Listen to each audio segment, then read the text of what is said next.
জুলাই গণ অভ্যুত্থানের বর্ষপূর্তি উপলক্ষে রাজধানীর নয়াপল্টনে দলটির কেন্দ্রীয় কার্যালয়ের সামনে ঢল নেমেছে নেতাকর্মীদের।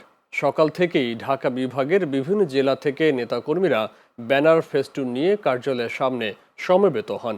অনেকে গণতন্ত্র পুনরুদ্ধার আন্দোলনের অংশ হিসেবে এই কর্মসূচিকে ঐতিহাসিক বিজয়ের স্মারক হিসেবে অভিহিত করেন।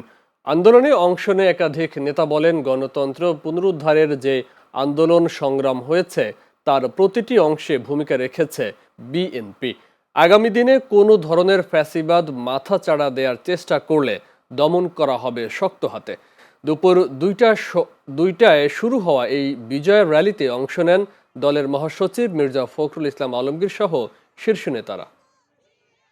আজকের এই বিজয়ের দিনে আপনারা দেখতে পাচ্ছেন যে আমাদের বিএনপি নেতাকর্মীদের ঢল ঢাকার রাজপথে। আর কোন ফ্যাসিবাদ, আর কোন স্বৈরাচার, আর কোন খুনি রাষ্ট্রনায়কের জন্ম হবে না। আমি ফ্যাসিবাদকে উপস্থাপনের কিছুই নেই, কারণ সে একটা রক্তচোষা ডাইনি ছিল।